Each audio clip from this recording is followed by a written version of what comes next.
Hello, my name is Melanie. Welcome back to my channel. I talk about stories in all different formats, books, movies, video games, you name it. And today I'll be talking about a book that I read actually a few months ago. The book I read is A Parable of the Sower by Octavia Butler. It was published in '93, I believe, and it's a sci-fi dystopian story written about around the mid-2020s, so 2025-ish, and it spans over a few years. And yeah, I finished it a few months ago, and I thought, I really enjoyed it, and I read it really fast, which is usually means that, I probably enjoyed reading it. But I didn't know what to talk about with it if I made a video, and I really wanted to make a video, but I was like, I don't know what to say. It's good, but I can't always tell why, and sometimes when I'm really enjoying a story, I don't get very analytical about it, and so I didn't really dive deeper into what I enjoyed about it, just knew that I did. But I've read Octavia Butler before, and there are a lot of things I like about her writing. She wrote Kindred as well, and I loved that book. Very intense, very well written, and I started Fledgling, but I never finished it. Due to some content, I'm not sure if I ever will, but still trying to decide that one.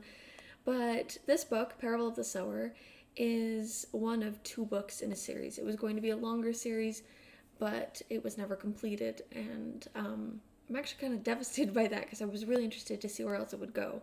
But I'll read a book two, and we'll see how I feel about it, and if I would have liked the third, maybe, with where it was going. But I really liked book one, and it was very interesting. I knew a little bit about it, that it had some religious themes in it, and that the character is a young black woman living in Southern California, struggling in what is just our very upcoming future.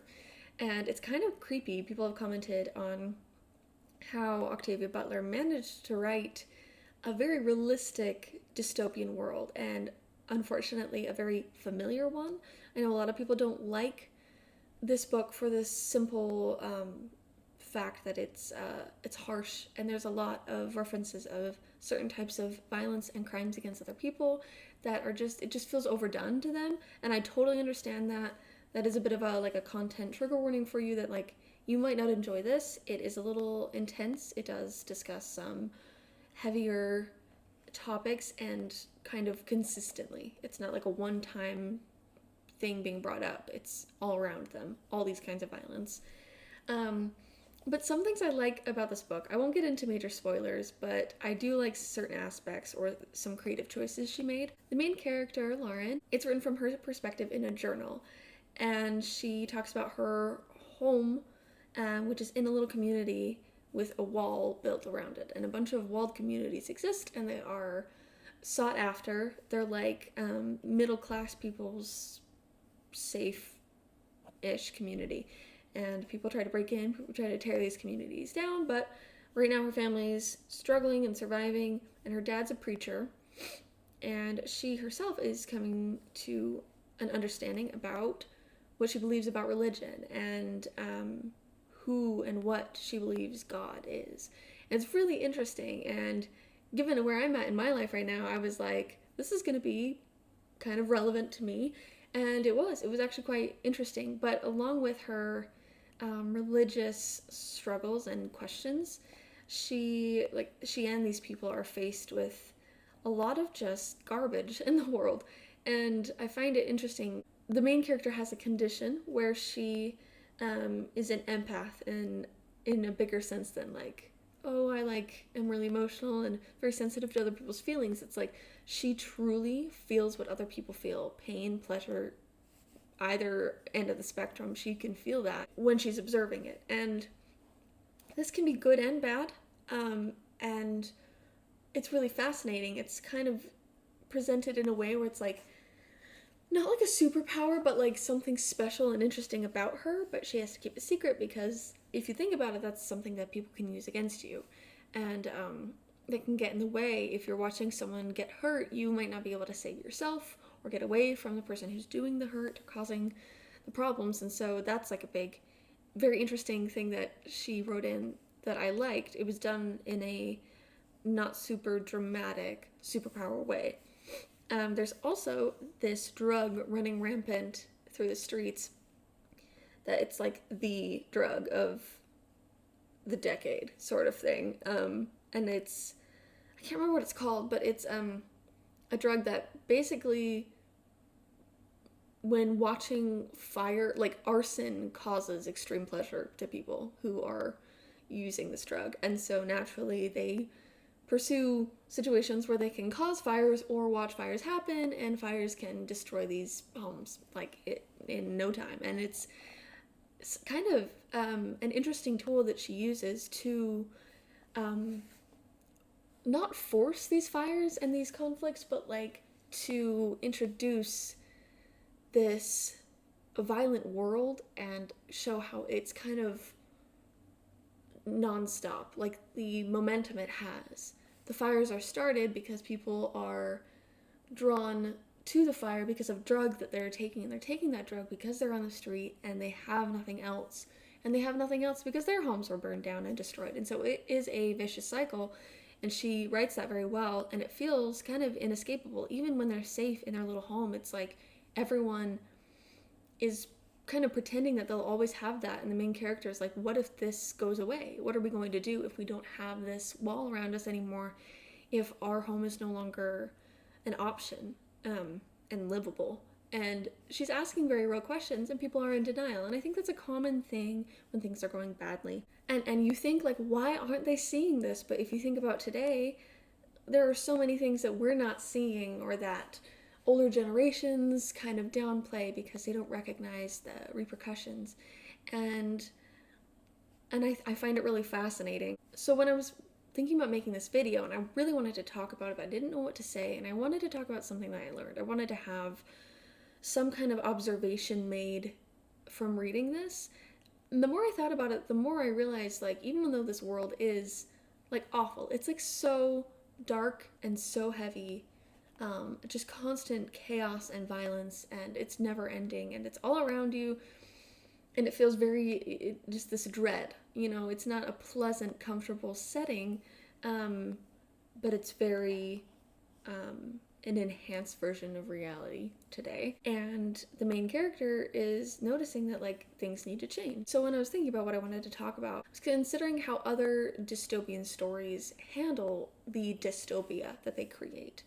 And I think Hunger Games was a standout classic that had a little bit of everything. It had the love triangle. It had the gimmick, the Hunger Games, In all three books, there's some form of the Hunger Games that you experience. And yet with that, there's still good characters, and it shows the effects of war and how government control can do these bad things. At that time of the Hunger Games being famous, and everything that followed was kind of not sticking the landing for me, at least. Not that you couldn't enjoy these books, but that they were geared less toward the fear of what could happen, and more toward the what if of the future, in a way where, like, they utilized a lot of the love triangle stuff for the sake of drama. They're often teenagers solving these problems, and honestly, like, doing insurmountable things, often without being trained. There's a gimmick, like the Hunger Games, like being sorted or put in some kind of faction or whatnot, and just these very separate government systems that are actually quite unfamiliar to us. And I think the Hunger Games managed to find land, but it still is a little bit more dramatic, and the Hunger Games existing is kind of not as conceivable to today, even though kids are suffering and whatnot. We're not putting them in an arena, we're not familiar with that. That's very Roman. It's a bit different now. And I think what Octavia Butler does in Parable of the Sower is she doesn't have a gimmick, really. Everything that's going on is so conceivable, and she didn't utilize this one intimidating thing to produce a fear throughout the entire story. It was just like a collective falling apart of a society to its breaking point, which happens. That's a real thing, and that's a thing that we can sort of predict in our modern world. She does it really well. She didn't go overboard on like government control, deciding who you marry, deciding things for you, not allowing you to learn what you want to learn or be the individual you want to be. Government is not necessarily oppressive, but it's kind of useless. It kind of just falls apart. And it's interesting to see how they can't really help people. It's expensive to call the police to get their help. It's a lot scarier to me than the other dystopian books I've read. Yes, Lauren is a young adult. And yes, she is sort of starting this revolutionary way of thinking, but she doesn't save the world. Spoiler. That's not really her goal. You don't expect that to happen. You're just trying to see how she survives and who she brings with her in her beliefs and her cause. And her cause is change, which I find to be really interesting, that her god that she discovers is change. A lot of people might not like that. It's not a very common thing you hear that God is changed. In fact, you hear that God is unchanging. But I think it's interesting that the world is so crappy. It's falling apart. It is in absolute disrepair. And we're trying to do everything in our power, as in like the government and the general populace, to keep it what it was before, even though that is unattainable. And she knows it. And she's realizing that we need to change. And our higher power needs to be growth and change and improvement. And that change might be so terrifying and drastic that people just cannot accept it. And it's so interesting, like she talks about like the goal is basically like this earth isn't ours anymore. It's not going to last. Climate change is going to destroy it, and we're going to destroy ourselves even before then. Civilization is falling apart. Water is expensive, and she's like, we need to find another world. She even talks about how like billionaires are sending themselves and projects into outer space, and even though she knows it's kind of wasteful, at the same time she sees that it is the only way to continue being like our human species as we want to be, and that otherwise we'll just die off and fall apart. And that sounds really depressing, but I think it's really brilliant, and I think that she writes that so well and so interestingly. The main character has to be kind of harsh and severe. She has to kind of shut down a little bit due to her empathy. It overwhelms her. It's almost like she has to distance herself from emotion in the extremes because it can destroy her. But she still is a determined character, young and with the right kind of youth that promotes her belief in change. But without the, we can do anything if we believe. It's like, we are barely going to make it out, but I'm going to do everything in my power to deal with what's happening. And she starts to collect seeds and to learn how to make food and tools from the earth in ways that Native Americans did. So she's really trying to make what she has work with the knowledge that things need to change if they're going to continue at all. And I'm getting very intense about it. This is why I had a hard time thinking like, well, as a writer, what did I learn? But there were a lot of themes in there that can be transferred to your own work and your own writing. You can think of an experience you have, something you can build off of that is truly scary and realistic to people, because I think we try to invent this big bad guy and it's not as relatable. And I think like there is no big evil president. There's just another guy trying to make something work and ultimately probably save himself, because politicians are playing a game. Dang, it like hits you hard and you're like, is this real life? Like, is this just about to happen? Because I feel like she just predicted the future. It's really cool, and it's really kind of inspired that she managed to do that. You can feel the intellect of this woman, and like, she doesn't mess around when she writes these things. So if you want to check out a dystopian story, but you're tired of maybe the more modern takes, I would try this 1993 classic, The Parable of the Sower. It does an excellent job of highlighting the real issues of today and saying the danger is not some big powerful government. The true danger is staying the same, or clinging to old beliefs and not trying to improve and not trying to venture into sort of the unknown. And it relates directly to her religious beliefs, and that clinging to that sort of makes her feel like things will never get better, and makes you think about the beliefs that you hold and how they need to evolve, not to please the world, and not in a way that it's like you're just changing to be like everybody else, but you're changing and you're growing, and hopefully you and your community are growing in a way that keeps us alive and healthy and happy in pursuit of some kind of future that can actually be sustainable. She also does a really good job of writing the character who sees things as they are and is like, wait, this isn't right. And there are some dystopian stories where it's like, how has no one questioned this before?